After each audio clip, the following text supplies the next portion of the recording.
ఖాళీ ఉన్నప్పుడు మరి ఒకసారి చదవండి. హల్లెలూయా. ఎందుకంటే చాలా సార్లు మనం ఒకసారి చదివినప్పుడు మనం దాంట్లో పూర్తిగా మనం తెలుసుకున్నామని అనుకుంటా ఉంటాము. అయితే మరలా దేవుని వాక్యాన్ని చదువుతూ ఉన్నప్పుడు ఆ వాక్యం నువ్వు ఎన్నిసార్లు చదివినా అందులో ఒక నూతనత్వాన్ని నువ్వు గమనిస్తావు. హల్లెలూయా. కారణం ఏంటంటే దేవుడు ఆయన నిత్య నూతనమైన దేవుడై ఉన్నాడు. ఆమేన్. పరలోకం ఎప్పుడు కూడా పాతదైపోదు. దాని కాలం అనేది లేకపోయినా పరలోకం అనేది ఎప్పుడు ఎలా ఉంటుందంటే అది నిత్యము నూతనమైనదిగా ఉంటుంది. కాబట్టి ఆ వాక్యాలని మనం చాలా జాగ్రత్తగా గమనించుదాం. ఈరోజు ఈ ఉదయకాలము సాయంకాలము మరి ఇదే అంశం మీద నేను మాట్లాడతాను. మరి దానికి పునాదిగా ఈ రోజు కొన్ని విషయాలు మీ ఎదుట చెప్తాను. ఉదయం జాగ్రత్తగా గమనించండి. దేవుని యొక్క సన్నిధిలోనికి మనం వచ్చినప్పుడు దేవుని యొక్క సన్నిధులు అన్నిటికంటే ప్రాముఖ్యమైనది మనం విశ్వాసం కలిగి ఉండాలి. ఆమేన్. విశ్వాసం దేని మీద కలిగి ఉండాలి అంటే దేవుని వాక్యం మీద మన విశ్వాసాన్ని కలిగి ఉండాలి. మానవుడు చాలా సార్లు దేవుని వాక్యాన్ని ఎలా నమ్ముతాడంటే అది ఆయనకి అర్థమైతే అప్పుడు దాన్ని నమ్ముతాడు.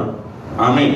కొన్ని వచనాలు చదువుతాడు, ఆ వచనాలు ఆయనకి జ్ఞానయుక్తంగా కనబడిని అనుకోండి, అప్పుడు ఆ మాటను ఆయన విశ్వసిస్తాడు. ఒకవేళ అది ఆయనకి అర్థం కావట్లేదు అనుకోండి, లేదా అక్కడ చెప్పబడిన మాటలు కొన్ని ఆయనకి సమంజసంగా అనిపించట్లేదు అనుకోండి, అప్పుడు వెంటనే ఆయన ఏమంటాడంటే ఈ మాట నేను నమ్మలేనండి అంటాడు. అవునండి, అందరం దేవుని వాక్యాన్ని నమ్ముతామంటాం, కానీ నిజంగా దాన్ని క్రియారూపకంలోనికి వచ్చేసరికి చాలా మంది నమ్మరు. ఎందుకని నమ్మరంటే మానవులంగా మనం ఎప్పుడు కూడా మనం ఒక విషయాన్ని తెలుసుకోవాలంటే మనకి అంతకు ముందు ఉన్న జ్ఞానాన్ని బట్టి, అంతకుముందు మనకున్న అనుభవాలను బట్టి, అంతకుముందు మన ముందు ఉన్న వారు చెప్పిన మాటలను ఆధారం చేసుకుని ఆ మాటలను నమ్మటం జరుగుతూ ఉంది. కానీ దేవుని వాక్యం అనేది అది దేనికి ఆధారంగా లేదు. దేవుని వాక్యాన్ని మనం చదివేటప్పుడు మనం గమనించాల్సింది ఏంటంటే దేవుడు దేవుని వాక్యము ఒకటై ఉన్నారు. ఎప్పుడైతే దేవుడు దేవుని వాక్యం ఒకటై ఉన్నదో ఆయన పలికిన మాట, ఆయన ఆ మాట పలికినప్పుడు ఆ మాట నీకు అసాధ్యంగా తోచినప్పటికీ తగిన సమయం వచ్చినప్పుడు ఆ మాట నెరవేరినప్పుడు అప్పుడు ఆ మాట సరైనదిగా నీకు తోస్తా ఉంది. ఇజ్రాయేల్ దేశం మరి సుమారుగా 2000 సంవత్సరాలకు పైగా అది ఒక దేశంగా లేదు. మరి 2000 సంవత్సరాలుగా ఈ భూమి మీద లేని దేశం అకస్మాత్తుగా ఒకే రోజు ఒక దేశంగా మరలా దేవుడు దాన్ని ఏర్పాటు చేయడం జరిగింది. ఆ కార్యం జరగక ముందు అది అందరికీ అసాధ్యంగానే అనిపించింది. ఆ ప్రవచనాలు చదివిన వాళ్ళు అందరూ కూడా ఏమన్నారంటే ఏమో దేవుడు చెప్పాడులేండి, అది నిజమైన ఇశ్రాయేల్ దేశము లేకపోతే ఆత్మీయ దేశం అన్నారు. కానీ ఎప్పుడైతే 1948 సంవత్సరంలో ఒక దేశంగా స్థాపించబడిందో వెంటనే ప్రజలు ఏం చేయటం మొదలు పెట్టారు, ఇదిగో ఆ ప్రవచనం ఇలా నెరవేరింది, ఆ ప్రవచనం ఇలా నెరవేరింది అని చెప్పటం మొదలు పెట్టారు. ఇప్పుడు ప్రవక్త కూడా స్త్రీ అమెరికా దేశానికి అధ్యక్షురాలు గాని ఉపాధ్యక్షురాలు గాని అవుతుందని చెప్పి ఆయన చెప్పిన తర్వాత చాలా సంవత్సరాలు గడిచిపోయినాయి. 33 నుంచి ఇప్పుడు 21 వరకు వచ్చాము మనం. అంటే సుమారుగా ఒక 90 సంవత్సరాలు అటు ఇటుగా నెరవేరాయి. అయితే చాలా మంది ప్రజలు ఏమన్నారు, ఆయన చెప్పి చాలా సంవత్సరాలు అయిందండి, అమెరికాలో స్త్రీ ఇంకా రాలేదు కాబట్టి ఆయన అబద్ధ ప్రవక్త అన్నారు. కానీ ఎప్పుడైతే ఒక స్త్రీ ఉపాధ్యక్షురాలు అయిపోయిందో వెంటనే ప్రజలు మళ్ళీ అదే కొటేషన్స్ తీసి మరలా ఇప్పుడు మాట్లాడటం మొదలు పెట్టారు. వర్తమానంలో ఉన్నవాళ్ళు మాట్లాడుతున్నారు, మరలా డినామినేషన్ లో ఉన్నవాళ్ళు కూడా మాట్లాడుతారు. ఎందుకని ఇప్పుడు అది నెరవేరిపోయింది. అయితే ఎప్పుడు కూడా గమనించండి, నెరవేరిపోయిన తర్వాత మాట్లాడటం ఎవరికైనా తేలికే. ఆమేన్. అవునండి. కానీ ఎవరు నమ్మి నిలబడాలంటే అది నెరవేరక ముందే దాన్ని నమ్మి ఆ నెరవేర్పు తమ జీవితంలో కలిగి ఉండేటట్టుగా చేసుకునే వారే ధన్యులై ఉన్నారు. ఒకవేళ రాకడ అయిపోయిన తర్వాత కూడా సంగతి ప్రజలకు అర్థమైతే అప్పుడు వాళ్ళు కూడా మ్యాప్లు గీస్తారు, అప్పుడు కూడా వాళ్ళు చార్ట్లు గీస్తారు. పలానా రోజు వీళ్ళు ఎత్తబడ్డారు, దీనికి ఎత్తబడ్డారు, మనం విడిపోయామంటారు. దానివల్ల ఉపయోగం ఏమన్నా ఉందా? లేదు. కాబట్టి ప్రవక్తలు ఏదైతే ముందే ప్రవచించారో ఆ ప్రవచనం అనేది నెరవేర్చడానికి తగిన కారణాలు ఏది కూడా కనబడక ముందే దానిని నువ్వు నమ్మినప్పుడు, ఆ నమ్మినది దేవుని వాక్యమైనప్పుడు ఆ వాక్యం తప్పక నెరవేరుతుంది. అందులో యేసుప్రభు అన్నారు, నా మాటల్లో సున్నైనా పొల్లైనా తప్పిపోదు. ఎందుకు సున్నా పొల్లు కూడా తప్పిపోదు అంటే, హీబ్రూ భాషలో సున్నా పొల్లుకి కూడా చాలా అర్థం ఉంది. ఆమేన్. గత రాత్రి నేను చెప్పాను, మోషే అని రాసేటప్పుడు ఆ మోషే తన పేరుని కొంచెం చిన్నగా రాసుకున్నాడంట. అంటే దానికి ఒక అర్థం ఉన్నది. ఏదో సరదాగా చిన్నగా రాయటం కాదు, లేదో సరదాగా పెద్దగా రాయటం కాదు. అంటే బైబిల్ గ్రంథంలో ప్రతి అక్షరానికి ఒక అర్థం ఉన్నది. మనం చదివే తెలుగు కానీ ఇంగ్లీష్ కానీ లేని ఒక ప్రత్యేకత హెబ్రీ భాషకు ఉంది. ఆమేన్. అయితే దాన్ని నేను మీకు వివరించలేను, ఎందుకంటే నేను భాషా పండితుడిని కాదు. అయితే ఒకటి మాత్రం నేను చెప్పగలను, ఏంటంటే మీకు మనందరికి అర్థమయ్యేటట్లుగా ఈ బైబిల్ గ్రంథం యొక్క సారాంశం అంతా ఒకటి, అది యేసుక్రీస్తు అయి ఉన్నాడు. ఆమేన్. యేసుని గురించిన సాక్ష్యము ప్రవచన సారమని ప్రకటన గ్రంథం 19వ అధ్యాయం చెబుతుంది. అంటే పాత నిబంధన గ్రంథం అంతయు కూడా ఎవరి గురించి ప్రవచిస్తుంది? యేసు క్రీస్తుని గురించి ప్రవచిస్తుంది. అంటే యేసు క్రీస్తుని గురించి నువ్వు సాక్ష్యం ఇస్తున్నప్పుడు, అంటే కొత్త నిబంధనలు ఆయన చేసిన కార్యాలన్నీ నువ్వు చెప్తా ఉన్నప్పుడు అవన్నీ ఏం చెప్తున్నాయి అంటే, పాత నిబంధనలో జరిగిపోయిన ప్రవచనాల యొక్క నెరవేర్పులను సూచిస్తున్నాయి. అలాగే ఈ రోజు పెండ్లి కుమార్తె ఎవరు? ఆ గొర్రెపిల్ల భార్య ఎవరంటే, ఈ క్రొత్త పాత నిబంధనల ప్రవచన సారాంశం అంతా నీవై ఉన్నావు, నేనై ఉన్నాను. ఇది మనం గ్రహించాలి. ఇది ఎప్పుడైతే మనం గ్రహించామో, ఆయన మాట తప్పిపోదు అని ఎప్పుడైతే మనం నమ్మామో, అప్పుడు స్థిరంగా ఎన్ని శ్రమలు ఎదురైనా, ఎన్ని ఇరుకులు ఎదురైనా, ఎన్ని సమస్యలు ఎదురైనా మన ప్రయాణాన్ని ముందుకే కొనసాగిస్తూ ఉంటాము. అయితే ఇప్పుడు ఈరోజు ఏం జరుగుతుంది? ఎవరు అంటారు, ప్రవక్త గురించి ఒక నెగిటివ్ కామెంట్స్ చేశారనుకోండి, అప్పుడు విశ్వాసులే కొంచెం కలవర పడిపోతారు. ఏంటంటే ప్రవక్త గురించి అంటున్నారు. లేదు, మనం నమ్మిన ఒక వాక్యాన్ని గురించి బయట వాళ్ళు ఏదైనా కామెంట్ చేశారనుకోండి, దాని గురించి నిలబడటానికి మనిషి కంగారు పడిపోతాడు. అంటే మన ఉద్దేశం ఏంటంటే, అందరూ నమ్మారనుకోండి, మనకి నమ్మటం తేలికే. ఆమె అందరూ అంగీకరిస్తే మనం కూడా అంగీకరిస్తాం. అప్పుడు మనకి శ్రమ ఉండదు, ప్రశాంతంగా ఉంటుంది. కానీ ఎవరో నమ్మకుండా నువ్వు ఒక్కడిగా నమ్మాలనుకోండి, అప్పుడు సమస్య ఎదురవుతుంది. అది కఠినమైన పరిస్థితులు ఎదురవుతాయి. అయితే దేవుని వాక్యంలో ఉన్న వాళ్ళందరూ కూడా గుంపుగా నమ్మలేదు. వాళ్ళు ఎవరికి వాళ్ళు వ్యక్తిగతంగా నమ్మారు. ఈరోజు పెండ్లి కుమార్తె యొక్క ప్రత్యక్షత కూడా అది వ్యక్తిగతమైన ప్రత్యక్షత. ఎందుకంటే పెండ్లి కుమార్తె గుంపుగా ఉండదు. మీరు ఎంత పెళ్లికైనా వెళ్ళండి, 100 మంది అటెండ్ అయిన పెళ్లికైనా వెళ్ళండి, 1000 మంది హాజరైన పెళ్లికి వెళ్ళండి, 10,000 మంది హాజరైన పెళ్లికి వెళ్ళండి, పెళ్లి కూతురు ఎంతమంది ఉంటారు? ఒక్కరే ఉంటారు. ఆమె అంతేగాని ఇక్కడ 1000 మంది హాజరయ్యారు కాబట్టి 2 పెళ్లి కూతురులు, 10,000 మంది హాజరయ్యారు కాబట్టి 10 మంది పెళ్లి కూతురు కుమార్తెలు అక్కడ ఉండరు. అంటే పెళ్లి కుమార్తె వ్యక్తిగతమైనది, ఆమె ఒకటి. ఆమె ఈ రోజు ఈ వర్తమానాన్ని నువ్వు అంగీకరించినప్పుడు, ఈ వర్తమానంలో ఉన్న ప్రతి సత్యాన్ని నువ్వు అంగీకరించినప్పుడు, నువ్వు ఒక్కడిగా ఒంటరిగానైనా, ఏ సమయంలోనైనా, ఏ స్థలంలోనైనా ఈ వాక్యం కొరకు నువ్వు ధైర్యంగా నిలబడాలి. ఆమె నేను సహజంగా మాది ఎండ్ టైము ప్రవక్త నేను ఇదివరకు ఎక్కువగా చెప్పేవాడిని కాదు. ఎందుకంటే మనం అందరం వర్తమాన సంఘాల్లో ఉన్నప్పుడు దాని అవసరం లేదు. కానీ ఈ మధ్య కొన్ని కొటేషన్స్ బయట వాళ్ళు మాట్లాడుతున్నారు కాబట్టి ఇప్పుడు నేను ఎక్కడ నిలబడినా నేను ఏమై ఉన్నానో చెప్తున్నాను. హల్లెలూయా.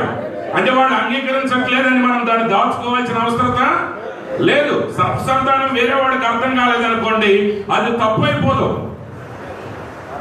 ఆమె ఒకప్పుడు ఫోటోలు వచ్చినప్పుడు, మొట్టమొదటిగా కెమెరాలు వచ్చినప్పుడు, ఆ కెమెరాలు అంటే ఆ మొదటిగా వచ్చిన కెమెరాలు చూసిన వాళ్ళు ఇక్కడ ఎవరు లేరులేండి, అది ఒక పెద్ద పెట్టిగా ఉండేది.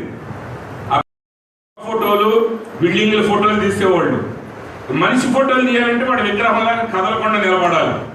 అందుకే ఒక 50 ఏళ్ల క్రితం ఫోటోలు చూస్తే అందరూ కూడా ఒక షేప్ లో ఉంటారు అనమాట. అందరూ ఒక ఆకారంలో ఉంటారు. చెయ్యిట కనిపడి అనుకోండి ఫోటో వచ్చేది కాదు. అప్పుడు ప్రజలు ఒక నమ్మకం ఉండేది ఏంటంటే ఆ ఫోటో అంటే ఏం లేదమ్మా, నీలో ఉన్న వెలుగుని జీవాన్ని అది లాగేసుకుంటుంది. ఆ వెలుగులో నీలో నుంచి వెళ్ళిపోయి ఆ ఫిలిం మీద పడటం వల్ల ఏమవుతుంది, ఆ ఫోటో తయారవుతుంది. కాబట్టి ఫోటో దిగిన ప్రతిసారి నీ ఆయుష్ కొంత తగ్గిపోతుంది అని ఇక ఫోటోలు ఎవరు దిగేవాడు కాదు. ఆమె మరి ఇప్పుడు కడుపులో ఉన్నప్పటి నుంచి ఫోటోలు తెప్పిస్తున్నారు. ఆమె బయటకు వచ్చిన తర్వాత కాదు. అంటే ఇంకా మన ఏరియాకి రాలేదు, కానీ బయట దేశాలకు వెళ్తే గర్భంలో ఉండగానే శిశువు ఫోటో తీసేటువంటి ఆ విధానం వచ్చేసింది. అంటే టెక్నాలజీ మనకుంది, మనకు అనుమతి లేదు. కానీ బయట దేశాల్లో పుట్టక ముందు నుంచి ఫోటోలు తీస్తారంటే అర్థమైంది ఏంటి, అది అబద్ధం అనే సంగతి ప్రజలకి అర్థమైంది. నువ్వు కెమెరాలో ఫోటో దిగితే నీ ప్రాణం ఏం పోదవు. ఆ సంగతి ఎప్పుడైతే ప్రజలకు అర్థమైంది, ఇప్పుడు ధైర్యంగా అందరూ దాన్ని ఫోటోలు తీస్తున్నారు లేదా? అలాగే ఈరోజు సర్పశాంతాన్ని నీకు అర్థం కాకపోయినా మనం ధైర్యంగా నిలబడి దాని గురించి మాట్లాడినప్పుడు, ఒకవేళ ప్రభువు రాకడ ఆలస్యమైనట్లయితే ప్రతి వ్యక్తి దాన్ని అర్థం చేసుకుంటాడు. ఆమె మొదటి ముద్ర తెరవబడినప్పుడు అక్కడ ఆ తెల్లని గుర్రం మీద ఒక ఆయన స్వారీ చేసుకుంటా వస్తున్నాడు. ఆయన తెల్లని వస్త్రం ధరించున్నాడు. ఆయన చేతిలో ఒక విల్లు ఉన్నది. దాని గురించి ప్రపంచంలో ఉన్న బైబిల్ పండితులందరూ కూడా ఏం చెప్పారంటే ఆయన యేసుక్రీస్తు అని బోధించారు. ఎందుకని తెల్లని వస్త్రాలు, తెల్లని గుర్రం అంటే మనవాడికి అప్పుడు నేర్చుకున్న భాష ప్రకారం వాళ్ళకి ఏంటంటే తెలిపి ఎక్కడ కనపడితే అక్కడ దేవుడు ఉన్నాడు. ఆమె అయితే ప్రవక్త వచ్చిన తర్వాత ఆయన క్రీస్తు కాదు, ఆయన అంత్యక్రీస్తు లేదా క్రీస్తు విరోధి అనే సంగతి ప్రజలకి అర్థమైంది. అయితే కొంతకాలం ప్రజలు ఈ బోధకు వ్యతిరేకంగానే మాట్లాడారు. కానీ ఇప్పుడు కానీ మీరు కొంత డినామినేషనల్ హెడ్ల యొక్క బోధ మీరు వింటా ఉంటే వాళ్ళు ఏమంటున్నారంటే అతడు క్రీస్తు కాదు, అతడు అంత్యక్రీస్తు అని అంటున్నారు. అంటే ఎప్పటికైనా ఒక మనిషి నిజం దగ్గరికి రావాల్సిందే. అయితే మనం ఏం చేస్తున్నామంటే ఈ వర్తమానం ప్రకారంగా వధువుగా మనం సిద్ధపడేటప్పుడు మనం చేసేది ఏంటంటే ఎవరికి అది తెలియక ముందే అది మనకు బయలుపరచబడుతుంది.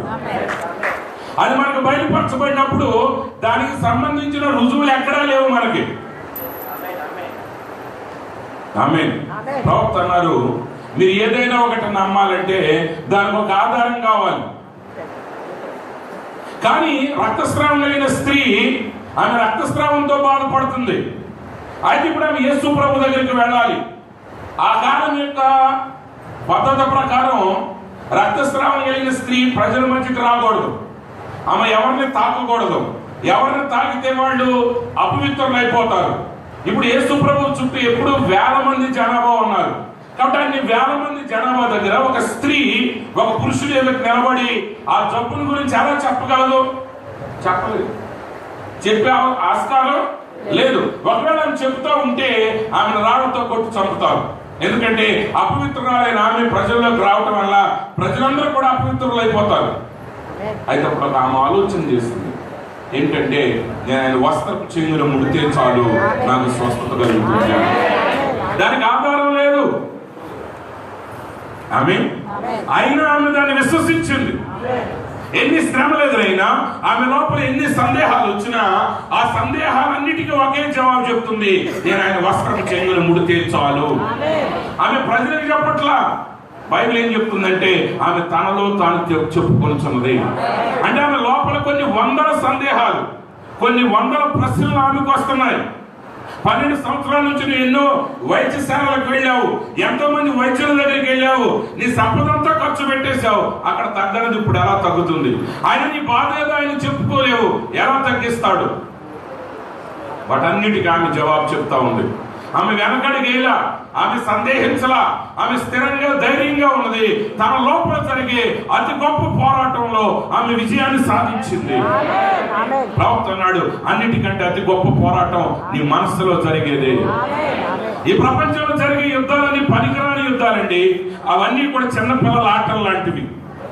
కానీ నిజమైన యుద్ధం ప్రారంభం నుంచి జరిగేది నీ మనస్సులో. ఈరోజు మనం గొప్ప ఆత్మీయ యుద్ధంలో ఉన్నాం. ఈ యుద్ధం భూమి మీద నుంచి కాదు, పరలోకం నుండి ప్రారంభమైంది. అప్పటి నుంచి యుద్ధం ఒకటి, దేవుని మాట సత్యమా కాదా? వాక్యాన్ని నమ్మకపోవటం అంటే దాన్ని ఆశామాషిగా తీసుకోవద్దు. ఈరోజు చాలా మంది దేవుని వాక్యం అంటే దాన్ని లైట్ గా తీసుకుంటున్నారు, చులకనగా తీసుకుంటున్నారు. ఎందు నిమిత్తం?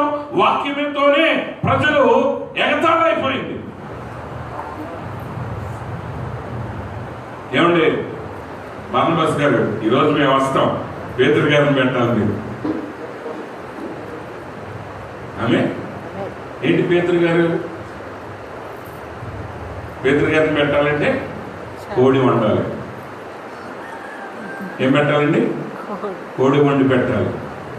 అంటే పేతురు గారు అంటే కూడా అసలు పేతురు జాలవి. ఆమె అంటే వీళ్ళు కొటేషన్స్ పెట్టేస్తున్నారు. అంటే వాక్యాన్ని ఎలా అయిపోయిందంటే సరదాగా వాడకొకడో అదాన్ని ఒక ఆశామాషిగా మాట్లాడుకోవడం లాగా లెక్క పెట్టేశారు. వాక్యాన్ని ఎవరికి వాడు చీప్ గా మాట్లాడతాం, తేలిగ్గా మాట్లాడతాం, వాక్యాలతో కొటేషన్స్ మాట్లాడతాం, ఇవన్నీ మంచియే. కానీ గుర్తుపెట్టుకో, దేవుడు అనే మాట నువ్వు పలికే ప్రతిసారి నువ్వు గౌరవం మర్యాదలు కలిగి ఉండాలి. ఉందా? ఆ గౌరవం ఉందా? తప్పిపోయిన కుమారుడు తండ్రి దగ్గరికి వచ్చి అన్నాడు, తండ్రి నీకును పరలోకానికి వ్యతిరేకంగా నేను పాపం చేశానన్నాడు. ఎందుకు పరలోకం అన్నాడు తెలుసా?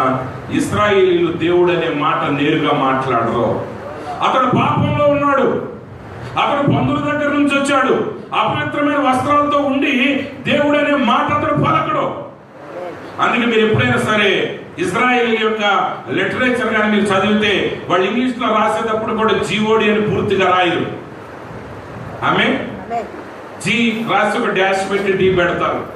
దేవునికి సంబంధించిన ప్రతి పేరుని కూడా వాళ్ళు పూర్తిగా రాయకుండా దాన్ని విడిచిపెడతారు. ఎందుకంటే దేవుని పేరు పలకటానికి మట్టి మనుషులమైన మనకి అంత అర్హత లేదు. అంటే దాన్ని అంత గౌరవంగా చూడాలి. వాక్యం గురించి నువ్వు మాట్లాడేటప్పుడు గౌరవంగా మాట్లాడాలి. బైబిల్ గురించి నువ్వు మాట్లాడేటప్పుడు గౌరవంగా మాట్లాడాలి. బైబిల్లో ఉన్న ప్రతి లేఖనాన్ని గురించి మాట్లాడేటప్పుడు నువ్వు గౌరవంగా మాట్లాడాలి. నువ్వు ఎందుకు గౌరవంగా మాట్లాడుతున్నావు అంటే దాని మీద నీకు నమ్మకం, శ్రమించండి. ఎందుకు గౌరవం లేకుండా మాట్లాడుతున్నావు అంటే దాని మీద మనుషులకు నమ్మకం లేదు. నమ్మకం లేదు కాబట్టి ఆ మాట నీ జీవితంలో నెరవేరట్లేదు. ఆమె ఈరోజు దేవుని మాట ఒకే ఒక విషయంతో నెరవేరుతుంది. దేవుని ప్రవక్త అన్నాడు, స్వస్థత అందరిదని మనం బోధిస్తాము, కానీ అందరూ స్వస్థత పొందరు. రక్షణ అందరిదని మేము బోధిస్తాము, రక్షణ అందరికీ దొరకదు. ఎందుకంటే రక్షణ అనేది విశ్వసించిన వారికి మాత్రమే. స్వస్థత అనేది ఎవరికి? అది విశ్వసించిన వారికి మాత్రమే. ఎత్తబడుట అనేది ఎవరికి? అది విశ్వసించిన వారికి మాత్రమే. అయితే ప్రజలు గందరగోళపడుతున్నారు. విస్తారమైన ఔషధాల వలన స్వస్థత కలగదని బైబిల్ గ్రంథం చెప్తాము. గత రాత్రి నేను చెప్పింది అది. మీరు ఒకే అంశాన్ని 100 సార్లు విన్న ఉపయోగం లేదు, కానీ విన్న ఒకే అంశాన్ని 100 సార్లు కానీ మీరు పాటిస్తే అప్పుడు మీ జీవితానికి ప్రయోజనం.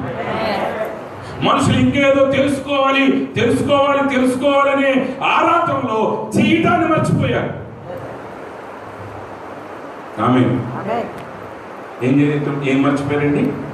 చేయటాన్ని మర్చిపోయారు. ఆ యవనస్తుడు వచ్చాడు ధనవంతుడు యేసు ప్రభు దగ్గరికి, అయ్యా నిత్య జీవానికి వారసుని అవ్వాలంటే నేనేమి చెయ్యాలి, నేనేమి చెయ్యాలి? ఆయనకు తెలుసు ఏదో చెయ్యాలి అతడు, కానీ అతడు చేసిన దాంట్లో ఇంకా సంపూర్ణత రాలేదని. ఆయన ప్రభు చెప్పాడు ధర్మశాస్త్రం ఏం చెప్తుంది అన్నప్పుడు ఆయన ధర్మశాస్త్రంలో ఉన్న విషయాలన్నీ చెప్పాడు. అప్పుడు ప్రభు అన్నాడు, అయితే వెళ్ళి అలాగూ చేయము అన్నాడు. అలా కాకుండా వెళ్ళి అదే అందరికి చెప్పాలేదు, నువ్వు వెళ్ళి ఏం చేస్తావు? అలాగూ చెయ్యి. అతను అన్నాడు, ప్రభువా నేను చిన్నప్పటి నుంచి ఇవన్నీ చేస్తాను. అయితే ఇంకొక పని ఉంది నీకు, నీ ఆస్తి అమ్మి పేదలకు ఇచ్చి నన్ను నీవు వెంబడించు. అంటే దాని అర్థం కేవలం ఆస్తి అంటే ఆయన ఆస్తి కేవలం ఇళ్ళు పొలాలు మాత్రమే కాదు, ఆయన సంపాదించిన పేరు ప్రఖ్యాతులు కూడా. ఆమె అవన్నీ వదిలిపెట్టాలి. ఆ పేరు ప్రఖ్యాతులు వదిలిపెట్టి ఇప్పుడు యేసు ప్రభు దగ్గరికి వచ్చి ఆయన చెప్పాల్సింది ఏంటంటే, ప్రభువా నేను సాధించిన దేనితోనూ నేను దేవుని రాజ్యానికి చేరలేను, కానీ నేను పూర్తిగా నీ మీదే ఆధారపడి ఉన్నానయ్యా. అది ఆయన కష్టమైంది. కొన్నిసార్లు డబ్బులు వదిలేసుకోవటం చాలా తేలిక, ఆమె కానీ పేరు వదిలేసుకోవటం కష్టం. అవునా? పేరు అనేది అన్నిటికంటే ప్రమాదకరమైంది. పేరు అనేది, ఆ పేరుని కాపాడుకోవడానికి మానవుడు ఎన్నో పనులు చేస్తాడు. కాబట్టి ఇప్పుడు అతను అన్ని విడిచిపెట్టి రావాలి. కాబట్టి దేవుని వాక్యం ఏం చెప్తుంది? మనము మొట్టమొదటిగా గమనించాల్సింది ఏంటంటే, మనం వర్తమానం చదివినా బైబిల్ చదివినా దాన్ని పాజిటివ్ యాంగిల్లో దాన్ని స్వీకరించండి, దాన్ని విశ్వసించండి. దాన్ని ఎట్టి పరిస్థితుల్లో లైట్ గా తీసుకోవద్దు, దాన్ని ఎప్పుడు ఎగతాళి చేయొద్దు, దాన్ని తేలిగ్గా తీయొద్దు. ఎందుకంటే బైబిల్లో ఏదైతే రాయబడి ఉందో అది ఒక తరానికి తప్పుగా కనబడినా మరొక తరానికి వచ్చేసరికి అదే సరైనదని వాళ్ళకి అర్థమవుతుంది. అది ఖచ్చితంగా జరిగితే అవుతుంది. ఎందుకని ఈ బైబిల్ గ్రంథంలో ఉన్న ప్రతి మాట అది దేవుని నోట పలకబడిన మాట ఉన్నది. ఆ మాటతోనే ఈ భూమిని, ఆకాశాన్ని, ఈ లోకంలో ఉన్న సమస్తాన్ని, అది కనబడేదైనా కనబడనిదైనా సమస్తము దేవుని వాక్యం చేత నిర్మించబడి ఉన్నది. శాస్త్రవేత్తలు అంటున్నారు ఈ భూమిలో 16 రకాల మూలకాలు ఉన్నాయి. కానీ బైబిల్ ఏం చెప్తుందంటే అక్కడ 16 రకాల మూలకాలు ఉన్నాయని చెప్పలేదు, కానీ దేవుని వాక్యము వలన ఈ లోకములు నిర్మాణమై ఉన్నవి.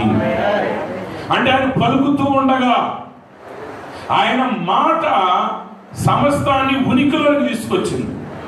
ఆయన మాటలో సృష్టించే శక్తి ఉంది. ఆయన మాటలో సృష్టించిన దానిని ఒక క్రమంలో నిలిపే శక్తి ఉంది. కాబట్టి హెబ్రీ భాష ప్రకారంగా చూస్తే ప్రతి అక్షరానికి ఒక అర్థం ఉంది, పేరుకు ఒక అర్థం ఉంటుంది. ఆ పేరులో ఉన్న ప్రతి అక్షరానికి ఒక అర్థం ఉంటుంది.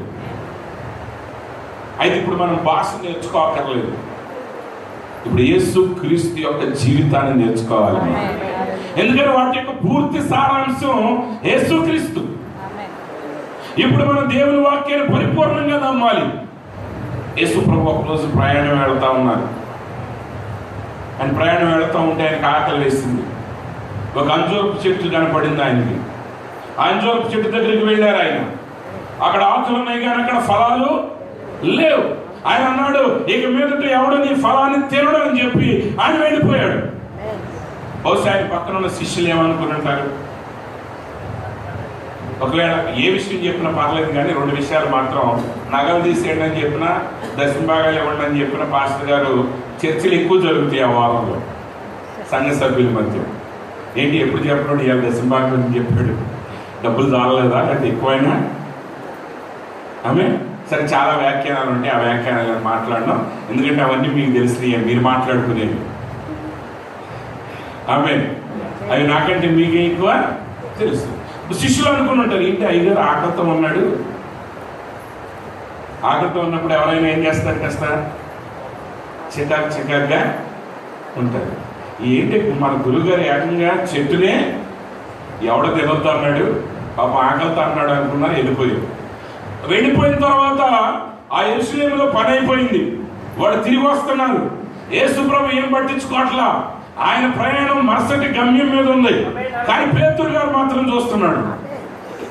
నిన్న మా అయ్యగారు పాపం తరిశాడు, అది ఏమైందో చూడగా ఏమైందంటే అది నిజంగానే ఎండిపోయింది. ఎంతమంది విశ్వాసులు అంటారు నాకు, అయ్యగారు నిజంగా దేవుడు ఉన్నాడు అంటే.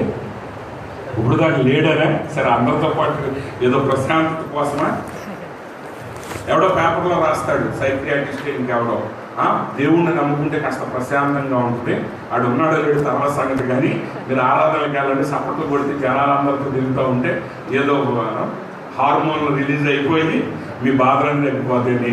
వాళ్ళు ఏమంటారు, వస్తారు అమ్మాయి జనాలతో వస్తారు, గదలు కలుగుతారు, సిస్టర్లు కలుగుతారు, ఒక్కొక్కడు చయ్యానికి ఏం బాగలేదు అంటారు, మేము ప్రార్థన చేస్తామంటారు, ఏదో పాజిటివ్ ఎనర్జీ అంట, ఇంకేదో ఎనర్జీ అంట, వీటితో మాట్లాడుకొని అని నమ్మినోళ్ళు ఉంటారు. వాక్యం వింటూ ఉంటారు, ఓకే చెప్పండి సార్ కాస్త మనసు ప్రశాంతత కోసం వచ్చాం కానీ అంటారు.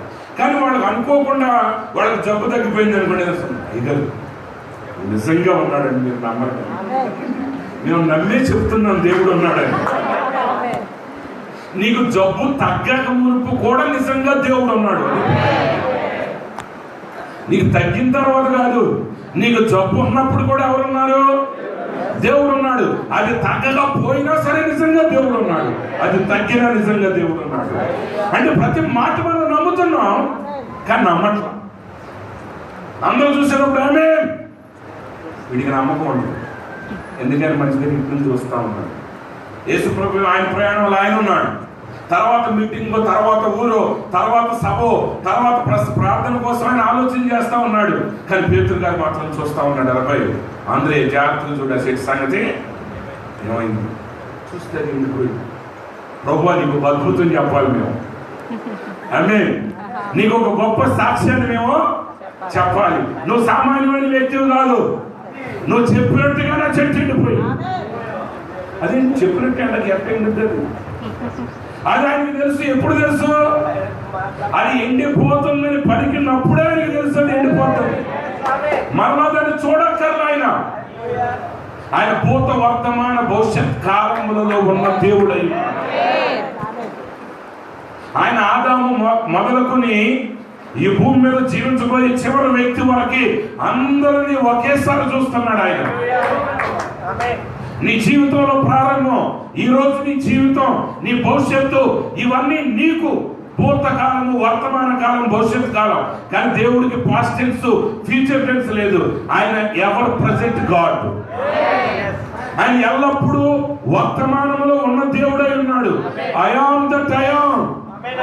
నేను ఉన్నవాడని అంటే నేను ఇప్పుడున్నవాడిని, నేను ప్రస్తుతంలో ఉన్నవాడిని.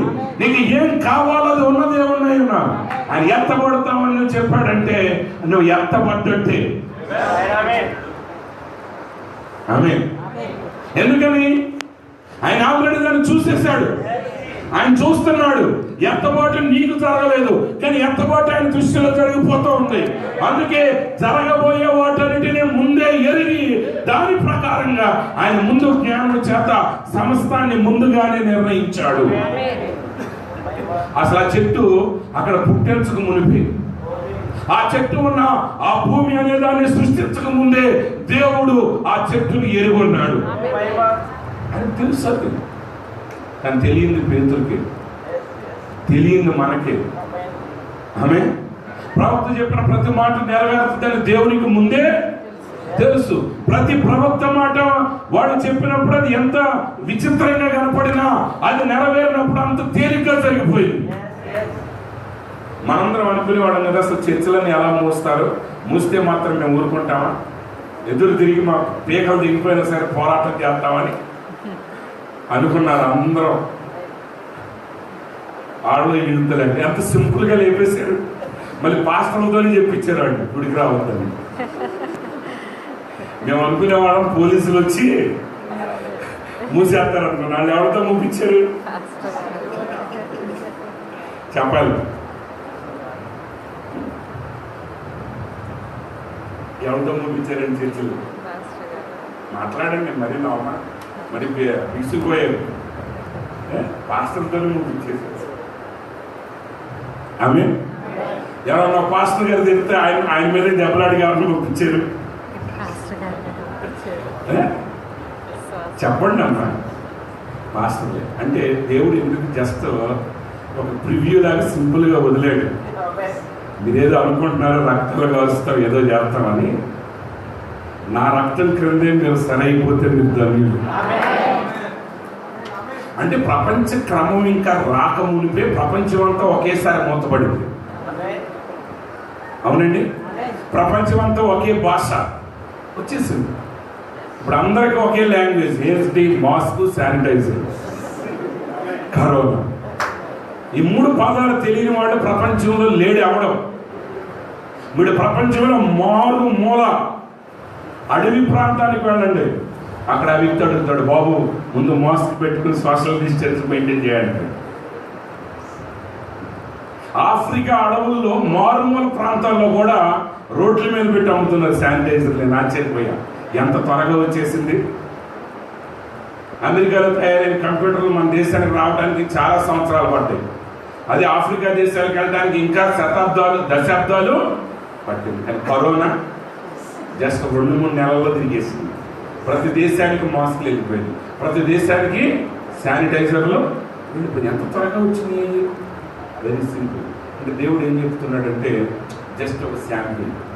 ఎలా జరుగుతుంది ప్రపంచం అంతా మోతేకి వాడు వల్ల వద్దా? మోతేసాడా లేదా? అంటే వాక్యం ఏదైతే చెప్తుందో ఈ రోజు నీకు అర్థం కాకపోయినా అది రేపు జరుగుతుంది. ఆయన ఇశ్రాయేలు దేశం గురించి ఏది చెప్పాడో అది జరిగింది.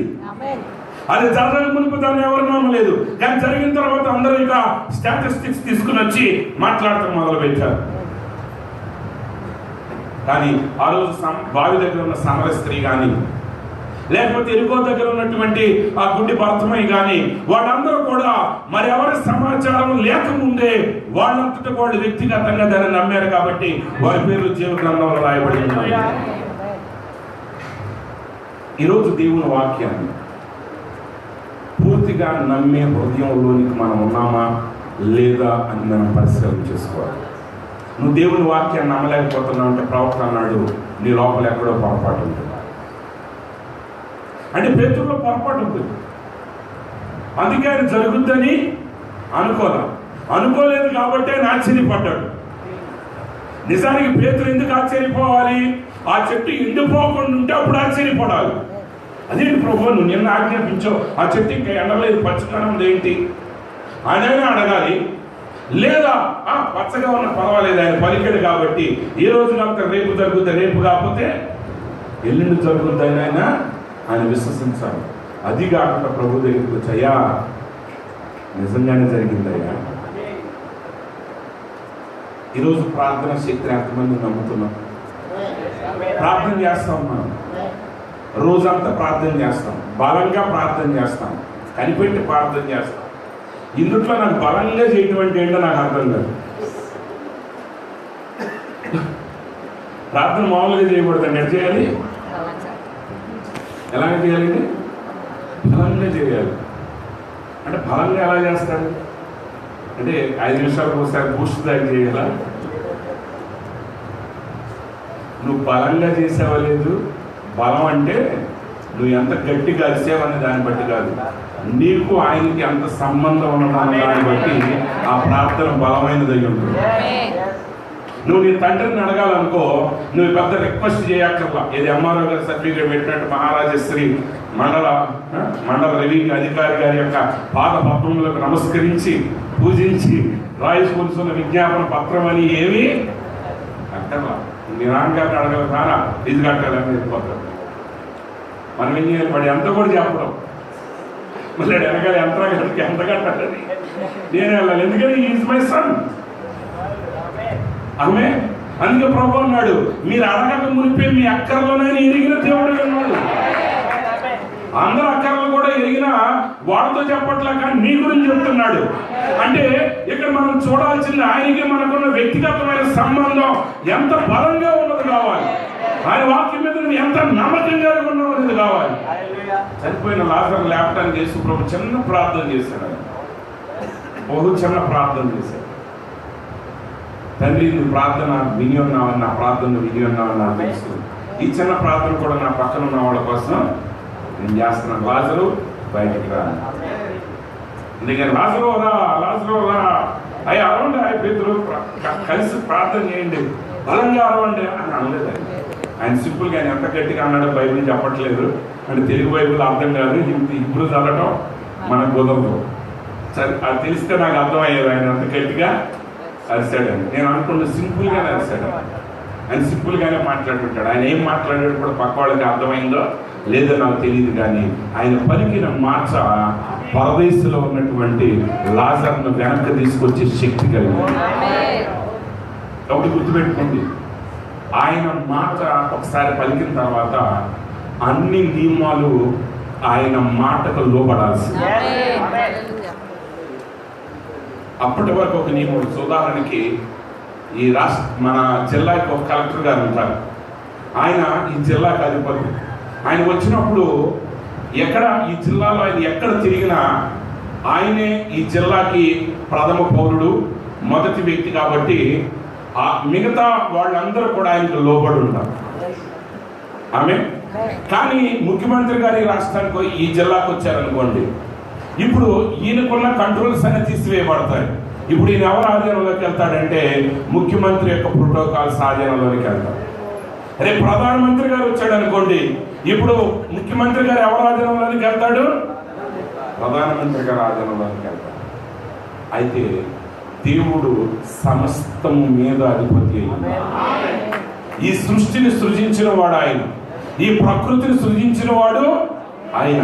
ఆయన సృజించిన వాడు కాబట్టి దేవుని ప్రవక్త అంటాడు, ఆయన మొట్టమొదటిసారి ఆయన సృజించినప్పుడు గోధుమలు సృజించాడు. ఆయన గోధుమ చెట్టును సృజించాడు, కానీ మనుషుడు గోధుమ పిండిని తయారు చేశాడు.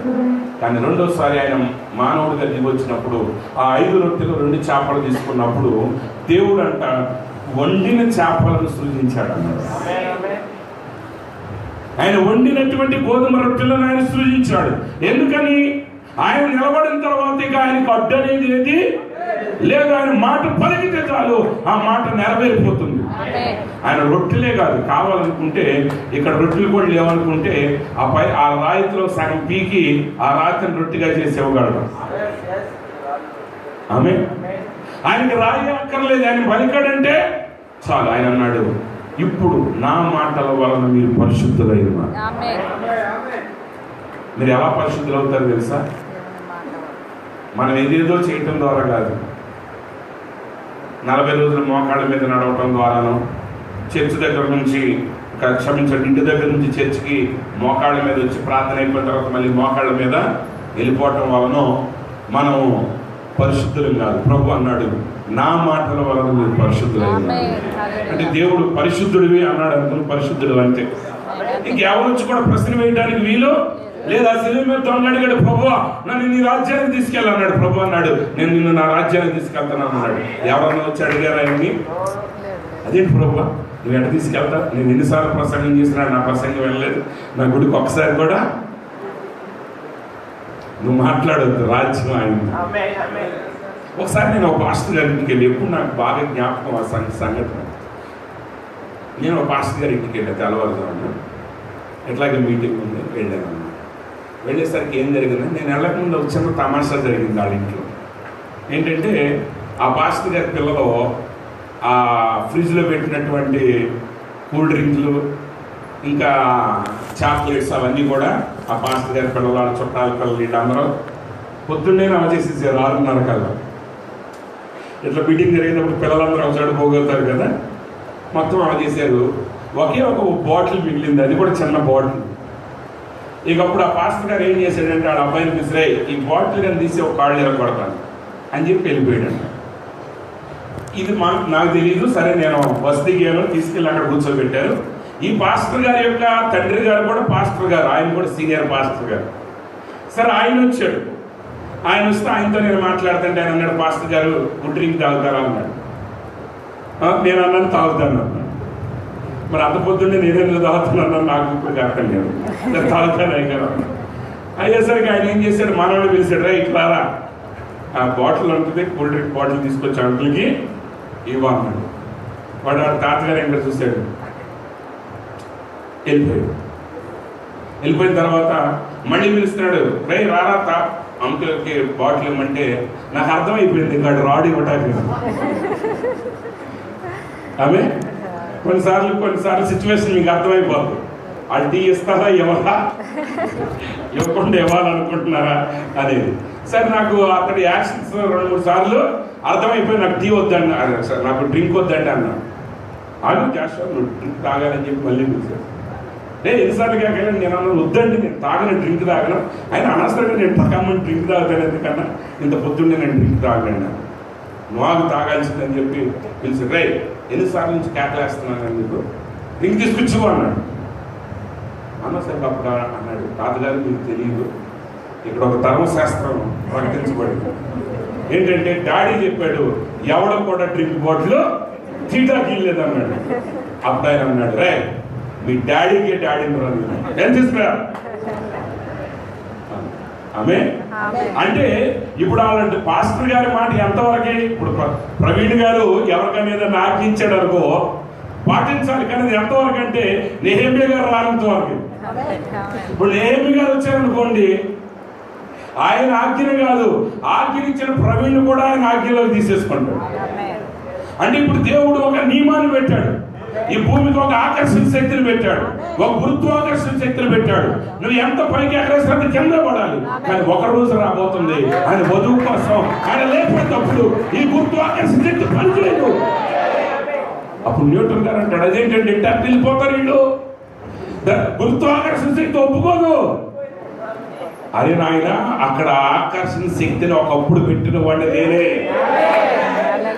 ఆమె అంటే ఆయన నిలబడిన తర్వాత ఏ ఆకర్షణ శక్తి లేదు. దేవుడి కొండ ఇరిపోద్ది అన్నాడు అనుకో, అని న్యూటన్ లా ఎలా చెప్తుంది, లేక ఫారడే నియమం ఎలా చెప్తుంది, జియోలాజికల్ ఎలా చెప్తున్నారే, సైంటిస్టులు అలా చెప్తున్నారు. తీసవతల వారే వాళ్ళందరిని మించిన శక్తి కలిగిన వాడు దేవుడై ఉన్నాడు.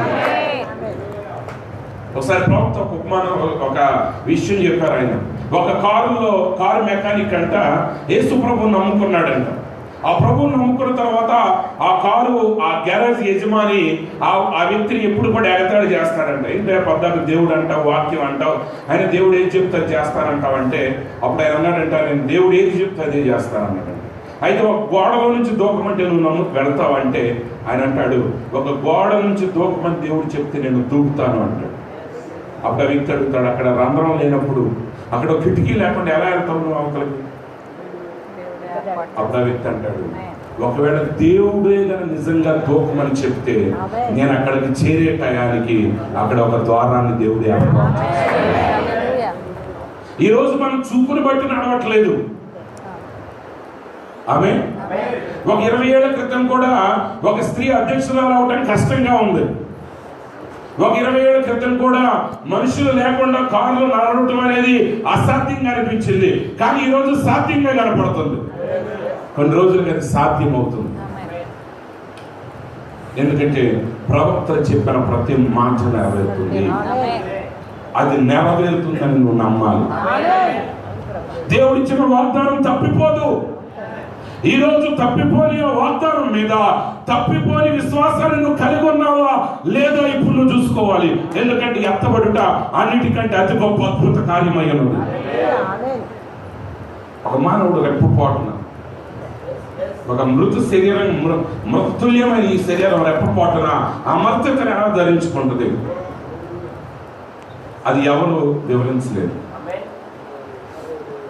బ్రహ్నాం గారు ఒక రోగి చేతిని పట్టుకున్నప్పుడు ఆ రోగాన్ని బట్టి ఆ యొక్క చేతి మీద రకరకాలుగా ఆ బొబ్బలలాగా వచ్చేది. ఆ కంపించేది చెయ్యి, ఆ కంపించే విధానాన్ని బట్టి అది ఏ జబ్బో చెప్పేవాడు ఆయన. అది దెయ్యం వలన జరుగుతుందా, అది సూక్ష్మ క్రిమి వలన జరుగుతుందా, అది ఏ జబ్బో ఆయన చెప్పేవాడు. ఒకసారి ఒక సహోదరు అడిగింది, అయ్యా దాన్ని వివరించినాకంటే ప్రవక్త అన్నాడు, దేవుని కార్యములను మనము గ్రహించజాలము. ఒకే ఒక విషయం చెప్తాను, గుర్తుపెట్టుకోండి. ఎప్పటికీ దేవుని కార్యాన్ని అర్థం చేసుకోవడానికి ప్రయత్నం చేయమని. అది నీకు ఎప్పటికీ అర్థం కాదు. ఒకవేళ ఆయన నీకు చెప్పినా అర్థం కాదు. ఆమె అర్థమవుతుందా? అర్థం కాదు. నువ్వు ఆ ఫీల్డ్లో లేకపోతే నీకు అది అర్థమే కాదు. ఇప్పుడు మనం ఏం చేయాలి? విశ్వసించాలి. ఆయన ఆ పని చేయడానికి సమర్థుడని మనం నమ్మాలి. ఆయనకు ఆ అధికారం ఉన్నదని మనం నమ్మాలి. ఆ విశ్వాసం నేను ఏం చేస్తుందంటే దేవుడు ఆ కార్యాన్ని నీ జీవితంలో జరిగించటం. దేవుడు వెలుగు కలుగునుగా అన్నాడు. చాలా మంది అడుగుతూ ఉంటారు, ఆయన్ని 4వ రోజు సూర్యుడు తయారైతే మొదటి రోజు వెలుగెట్టొచ్చింది. అది ప్రపంచంలో పెద్ద ప్రశ్న.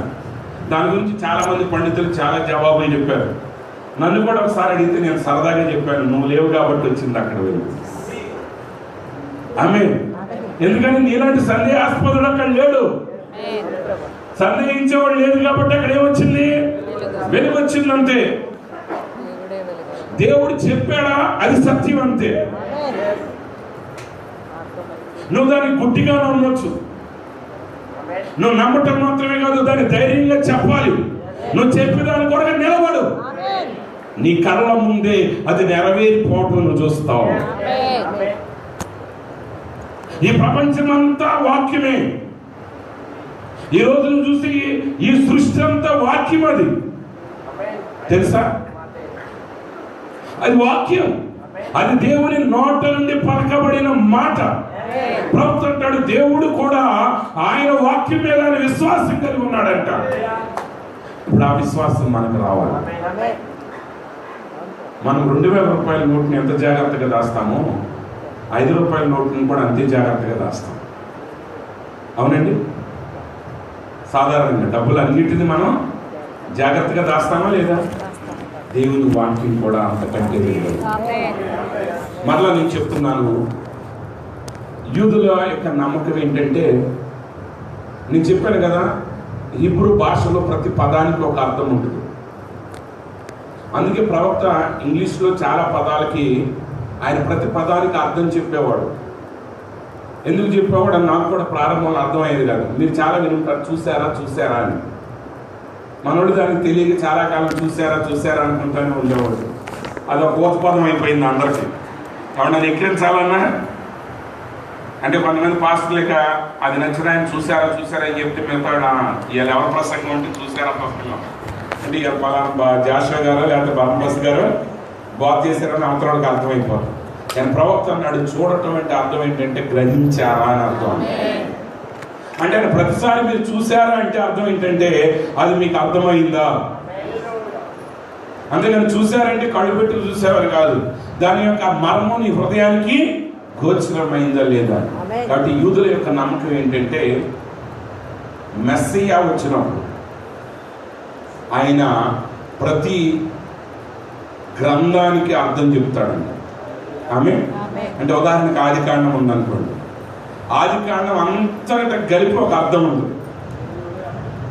మెస్సియా వచ్చినప్పుడు ప్రతి అధ్యాయానికి ఒక అర్థం చెప్తాడంట. మెస్సియా వచ్చినప్పుడు ప్రతి వచనానికి ఒక అర్థం చెప్తాడంట. మెస్సియా వచ్చినప్పుడు ప్రతి పదానికి ఒక అర్థం చెప్తాడంట. మెస్సియా వచ్చినప్పుడు ప్రతి పదానికి మధ్య ఎందుకు ఖాళీ వచ్చిందో కూడా చెప్తాడు. అందుకే ప్రవక్త అంటాడు రీడ్ బిట్వీన్ ద లైన్స్ అంటాడు. అంటే దాని వెనక ఒక అర్థం ఉంది. అంటే ఇప్పుడు మీరు నన్ను అడిగితే నేను చెప్పలేను, కానీ దాని వెనక ఒక అర్థం ఉంది. అది ఎప్పుడు అర్థం అవుతుంది? దేవుడు దిగి వచ్చినప్పుడు మెస్సయ్యా. అయితే వాళ్ళు దాన్ని అర్థం చేసుకున్న విధానం వేరు, కానీ సబ్జెక్ట్ని అర్థం చేసుకున్నారు. కానీ అది ఎలా నెరవేరిందో వాళ్ళకి తెలియదు, కానీ మనకు తెలుసు అది ఎలా నెరవేరిందో. 7వ దూత పలుకు దినములలో అతడు పోరబోతుండగా దేవుడు తన దాసులకు ప్రవక్తలకు తెలిపిన సువార్త మర్మం ప్రకారము దేవుని మర్మము సమాప్తమగును. వాళ్ళకి తెలుసు అది ఏంటో, అది జరగబోతుందని వాళ్ళకి అర్థమైంది. కానీ మన కాలంలో అది ఎలా నెరవేరిందో మనకు అర్థమైంది. అయితే ఇది ఇక్కడ తావలేదు. దేవుని వాక్యం ఎప్పుడు మల్టీ డైమెన్షనల్. దేవుని వాక్యానికి బహుళ అర్థాలు ఉన్నాయి. ఆమేన్. ఆ ప్రవచనాలు మరలా నెరవేరుతూనే ఉంటాయి. ఆ నెరవేరేటువంటి ఆ క్రమంలో ఈ రోజు మనం ఎక్కడున్నామో మనం గ్రహించి ఆ వాక్యాన్ని నమ్మినప్పుడు ఆ వాక్యం నీ జీవితంలో అది నెరవేరుతుంది. ఇశ్రాయేలీలు యెషయా ప్రవక్త బోధించిన తర్వాత ఆయన అన్నాడు, స్త్రీ కన్యక గర్భవతి కుమారుని కన్నది.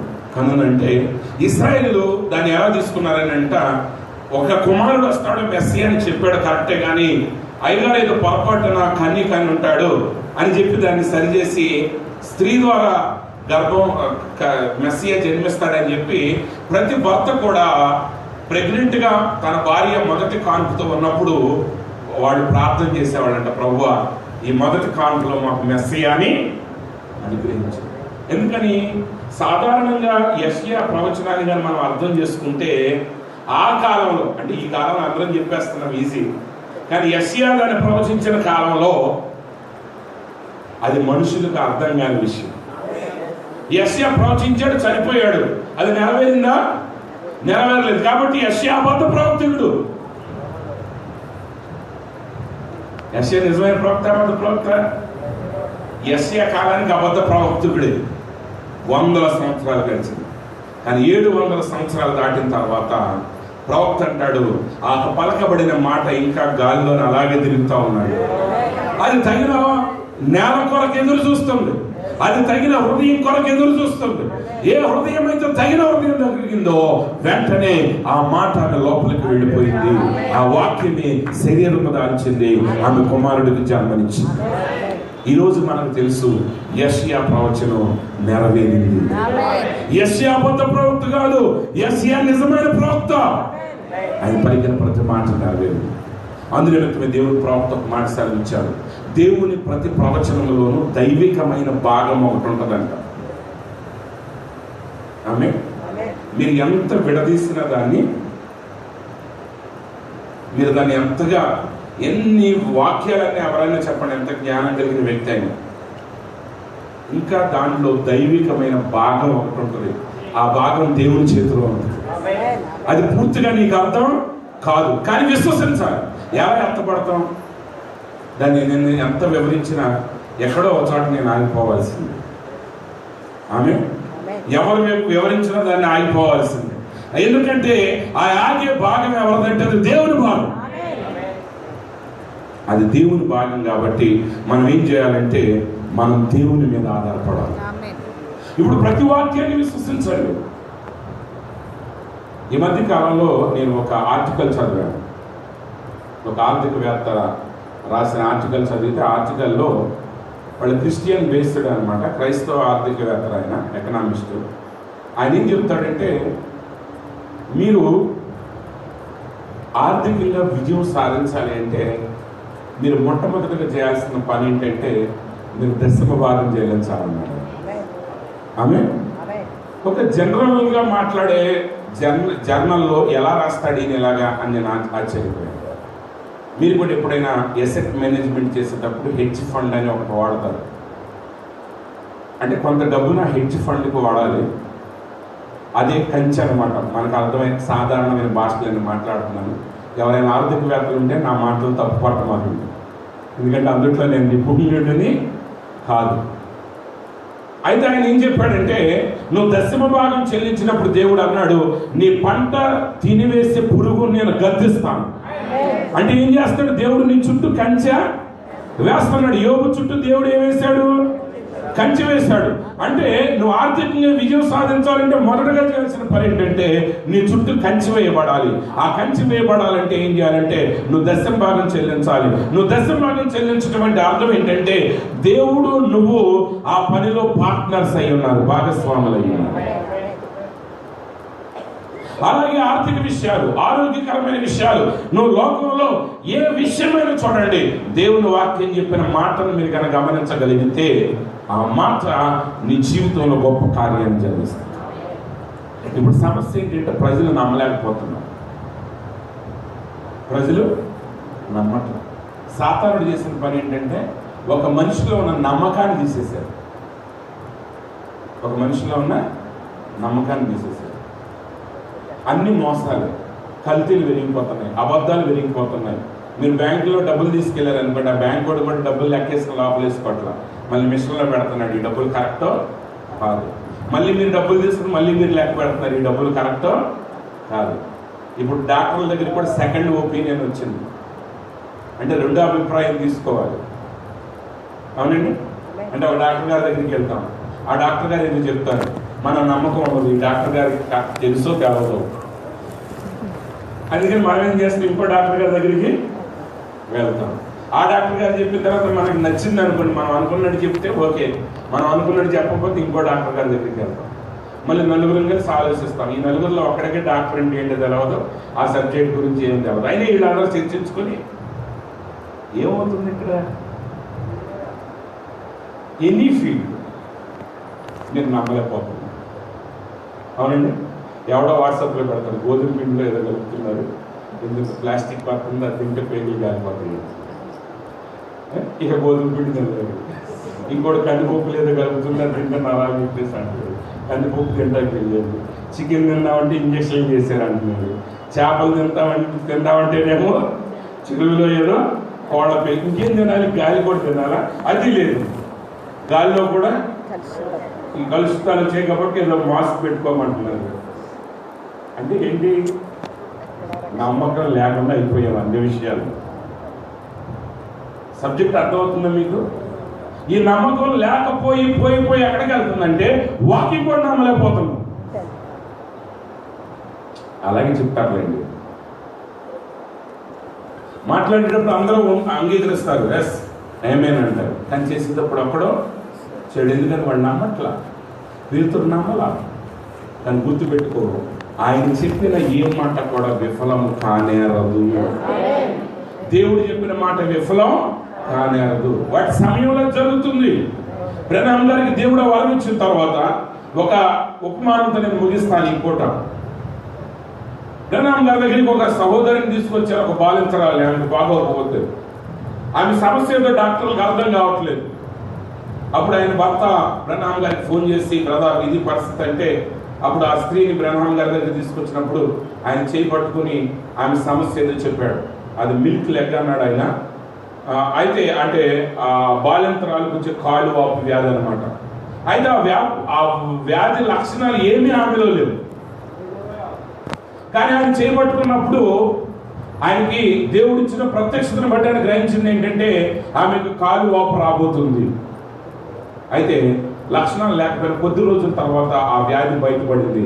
ఆ వ్యాధి బయటపడిన తర్వాత ఆమెకు అదే ట్రీట్మెంట్ ఇవ్వటం జరిగింది. ఆ సమయంలో అక్కడ ఒక సహోదరి అడుగుతుంది బ్రహ్నాం గారిని, బ్రదర్ ఇది ఎలా సాధ్యం అంటే ఆయన చెప్తాడమ్మా, దేవుని కార్యాలు అది మానవుని గ్రహింపు అందనిది, దాన్ని ఎవరూ వివరించలేరు.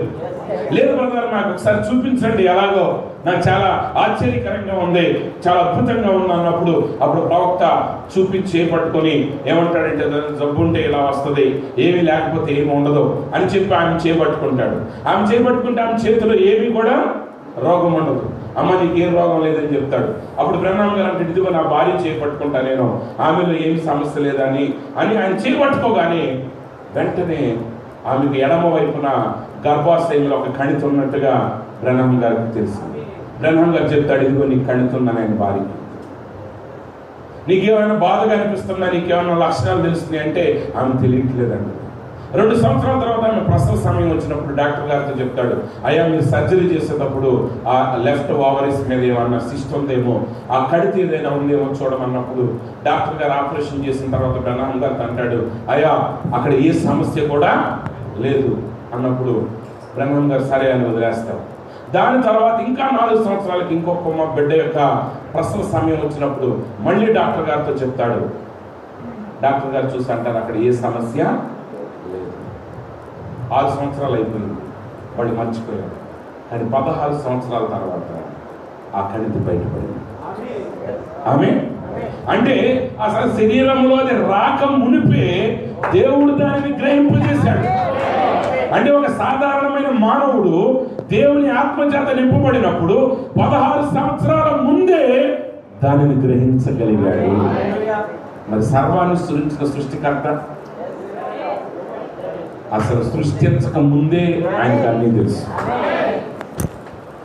ఒక మాట చెప్పాలంటే ముగింపులో ఏం జరుగుద్దో తెలిసి ఆయన ప్రారంభించారు. ముగింపు ప్రారంభము వేరు వేరు కాదు, ఆ రెండు ఒకటే దేవుని దృష్టిలో.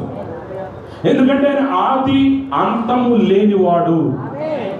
దేవునికి ప్రారంభం లేదు, దేవునికి ముగింపు లేదు. ఆయన ఆద్యంత రహితుడు. ఆయన ఆదిలోని అంతాన్ని ఎరిగి ఉన్నాడు. కాబట్టి ఈ జగదుత్పత్తి వేయబడక మునిపే ఈ రోజు ఏం జరుగుతుందో ఆయనకి తెలుసు, మనకు తెలియదు. 16 సంవత్సరాల ముందే ప్రవక్త దాన్ని కనుగొన్నాడు. ఆయన చెప్పిన మాట 16 సంవత్సరాల తర్వాత అది నెరవేరింది. ప్రియమైన దేవుని బిడ్డలారా, మొట్టమొదటిగా ఆ గొప్ప విశ్వాసం కొరకు మనల్ని మనం సిద్ధపరచుకోవాలి. ప్రవక్త అంటాడు, ఎత్తబడాలంటే సూపర్ ఫెయిత్ కావాలంటాడు.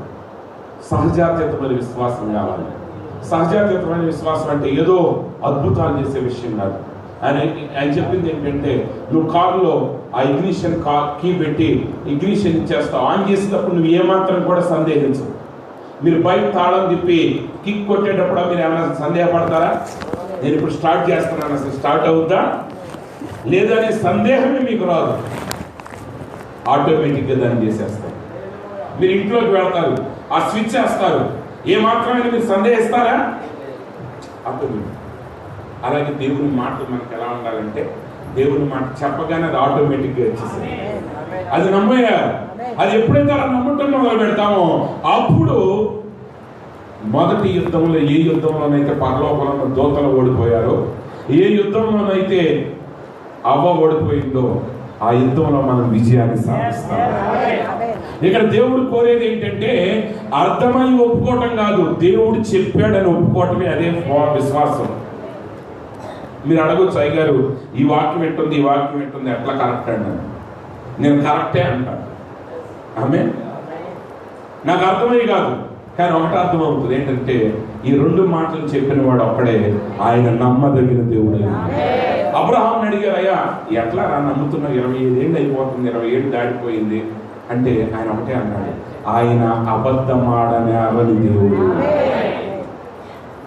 ఆమె అబ్రహాం ఎవరిని నమ్మాడండి? అబద్ధాలు ఆడటం ఆయనకి తెలియదు, అబద్ధం ఆడలేడు, ఆయన అబద్ధం ఆడాల్సిన అవసరం ఆయనకి లేదు, ఆయన మాట నెరవేర్చే దేవుడు. ప్రియమైన సహోదరి సహోదరులారా, ఈరోజు మీ జీవితంలో మీరు ఎదుర్కొనే సమస్య ఏదైనా కావచ్చు. మరలా నేను చెప్తున్నాను, మీ ప్రతి అవసరతను తీర్చేవాడు దేవుడు. ఇక్కడ నేను స్వస్థత గురించి హైలైట్ చేయను, ఆర్థిక విషయాల గురించి హైలైట్ చేయను, పర సంబంధమైన వాటి గురించి అని కాదు. ప్రవక్త ఒకసారి అంటాడు, నీ పంటి నొప్పిని తగ్గిస్తాడని దేవుడు స్వస్థపరుస్తాడని నమ్మలేకపోతే ఒకే క్షణంలో నీ శరీరం అంతటిని స్వస్థపరుస్తాడని ఎలా నమ్ముతాం? ఆమె కాబట్టి స్వస్థతలు అనేది మనం హైలైట్ చేయక్కర్లేదు, అవి సాధారణంగా జరిగిపోవాలి. కానీ ఎందుకు జరగట్లేదంటే మనం దానికి ఒక మాట పెట్టేశాం, దేవుడు స్వస్థత కాదు, ఆత్మ విషయం గురించి చూసుకునేవాడే కానీ శరీరం ఆయనకి సంబంధం లేదు. యేసు ప్రభు వారు 3 రోజులు అద్భుతమైన వాక్యం బోధించిన తర్వాత శ్రేష్టమైన ఆత్మీయ ఆహారాన్ని పెట్టి నిలుకొన్నాను. ఆమె నశించిపోయే ఆహారం కూడా వేస్ట్ అని అన్నాడు ఆయన. అలా ఆత్మీయ ఆహారం పెట్టాడు, శరీరాహారం పెట్టాడు. మీకు ఏది కావాలో ప్రభువుకి తెలుసు.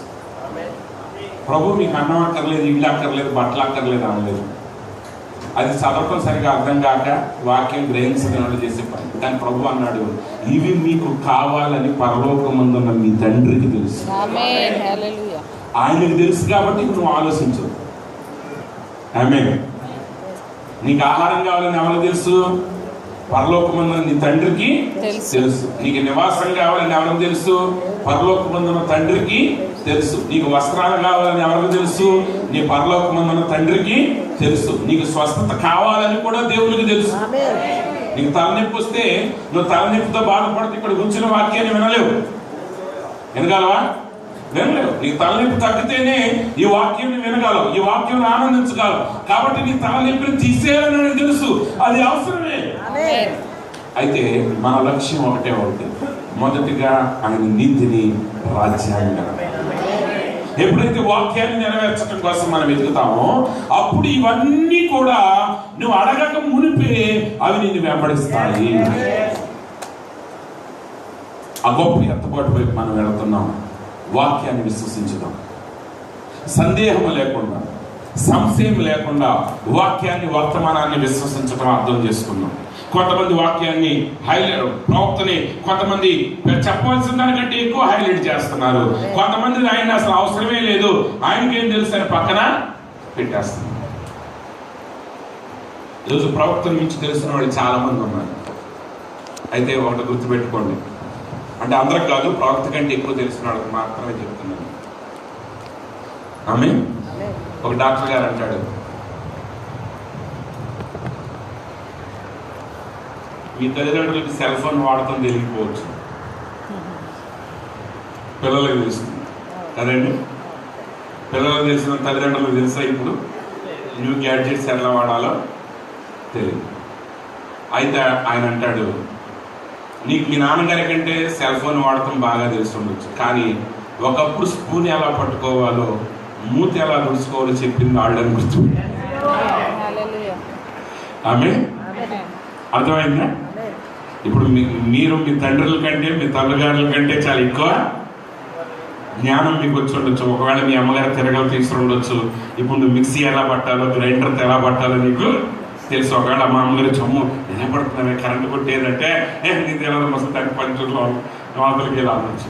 కానీ ఒకప్పుడు నీకు టిఫిన్ చేసే మూతి ఎలా తెలుసుకోవాలో, స్పూన్ ఎలా పట్టుకోవాలో చెప్పిన ఉండవు. అలాగే ఈరోజు మనకి ఏదైతే తెలుసు అని మనం అనుకుంటున్నామో వీటన్నిటికి మూలం దేవుడు పంపిన ప్రవక్త. హల్లెలూయా. నీకు ఎంత తెలిసినా ఆ తెలవటానికి కారణం ఈ వర్తమానం. ఈ వర్తమానమే లేకపోతే నేను మాట్లాడేవాడిని కాదు. ఆమె నేను ఏ ప్రసంగం ఎత్తి చెప్పినా ఎత్తి చెప్పకపోయినా ఈ మాటలన్నీ అందులో నుంచే వచ్చింది. ఈ రోజు ఇంత ధైర్యంగా మనం చెప్పగలుగుతున్నామంటే ఆ వర్తమానాన్ని బట్టే. కాబట్టి గివ్ రెస్పెక్ట్, వర్తమానానికి గౌరవం ఇవ్వండి. దాన్ని ఎవరు దూషిస్తుంటే దూషించనే మాకండి. దేవుడిని ఎవరైనా మీద దూషిస్తుంటే ఆ దూషించేవాడికి అవకాశం ఇవ్వమాకండి. వాడిని మీ నుంచి పక్కన పెట్టండి. ఎందుకంటే మనం ఇప్పుడు ఎత్తబడతానికి సిద్ధపడతాం. మన పని ముందుకే సాగాలి. వాక్యం ఏది చెప్తే అది నమ్మాలి. నేను ఈరోజు పలాననే అంశాన్ని మీ ఎదుటి పెట్టలేదు. నేను పెట్టిన ఒకే ఒక అంశం ఏంటంటే దేవుని వాక్యం ఎప్పటికీ తప్పిపోదు. ఆ మాట దేని గురించి చెప్పినా అది 100% నిజమని చెప్పినామండి. అనగా నల్లధనం ఏదో కోట్లు ఉంది, ఒక్కొక్కడికి 15 లక్షలు వేస్తామని కానీ అందరూ అకౌంట్లు ఓపెన్ చేసి కూర్చుంటారు. అదే ప్రభు మీకోసం నివాసాలు కడుతున్నానంటే మాత్రం ఎవరు దాన్ని నమ్మలేదు. మనిషిని నమ్మినంతగా మానవుడు దేవుణ్ణి నమ్మలేడు. అక్కడే విఫలమవుతున్నాం. కానీ మరలా గుర్తుపెట్టుకోండి, వాక్యం అన్నిటికీ తప్పిపోదు. మీరు బైబిల్ చదవండి, వర్తమానం చదవండి. మరలా అసాధ్యమైన కార్యాలను దేవుడు అసంఖ్యాకంగా చేశాడు. నేను ఆ సూపర్ న్యాచురల్ బుక్ తర్జుమా చేసేటప్పుడు చాలా మంది రోగుల గురించి అక్కడ ఉంటుంది కదా, ఆ చదివి వాళ్ళ గురించి రాసేటప్పుడు అసలు వీడు ఇంకెట్ట బతుకున్నాడు అనుకుంటా ఉండేవాడు. కొంతమంది పేషెంట్ల విషయం, కొంతమంది రోగుల గురించి చదివేటప్పుడు వాళ్ళకి రాసే సమస్యల గురించి నేను తర్జుమా చేసినప్పుడు అసలు ఎంత జబ్బులతో ఉన్నవాడు ఇంకా ఎలాగో బ్రతుకున్నాడు. కానీ అందరూ విడిచిపెట్టిన తర్వాత కూడా ప్రవక్త సడన్ గా చెప్పేవాడు, రేపు సాయంత్రానికి వాడు మామిడికాయ పచ్చడి వేసి తింటాడు. అంటే అక్కడ మామిడికాయ పచ్చడి లేదండి, వేరే పదం చెప్పాడు. నేను మీకు అర్థం అవటానికి నేను ఆ పదం వాడాను. అంటే ఒక 4 నెలల నుంచి అసలు అన్నం తిన్నోడు మాకు తెల్లారి మామిడికాయ పచ్చడి వేసి తింటే ఏమైపోతాడు? రోగం లేకపోతే చచ్చిపోతాడు. అవునండి. కానీ ప్రవక్త ఎప్పుడైతే దేవుడు ఆయనతో మాట్లాడుతున్నాడో ఆయన దోచి చెప్తాడో సడన్ గా చెప్పేవాడు, రేపు సాయంత్రానికి ఈ టైంకి పని జరుగుతుంది, లేదా నెక్స్ట్ వీక్ నీ భార్య పలానా యాపిల్ పై తీసుకుని వచ్చి నాకు పెడుతుంది. అంటే అదే జరిగేది. మీరు ఒక్కసారి కూడా తప్పలేదు. ఆయన జీవిత కాలం అంతటిలో ఆయన చెప్పిన మాట ఎప్పటికీ తప్పలేదు. అది ఎంత అసాధ్యంగా కనపడినా నేను చెప్తున్నాను, కొన్నిసార్లు వాళ్ళ సంఘటనలు నాకు కూడా అసాధ్యంగా అనిపించేది. కానీ ఒక్కసారి ప్రవక్త పలికిన తర్వాత ఇక దేవునికి అసాధ్యం అనే మాటే లేదు. ఆయనకు సమస్తము సాధ్యం. All things are possible to him that believe him. ఆయనను విశ్వసించు వాడికి సమస్తము సాధ్యమే. ఎత్తబడుట కూడా మనకి సాధ్యమే. ఒకడు ఇద్దరు కాదు మన ఎత్తబడేది. మన వరకే అపోస్తలుడైన పౌలు గారు అంటాడు, ఆ మీదట సజీవులమయుండు మనమందరము ఎత్తబడతాం. అట్టి కృప దేవుడు మనందరికీ అనుగ్రహించాడు. ఆమేన్. God bless you. తిరిగి సమయం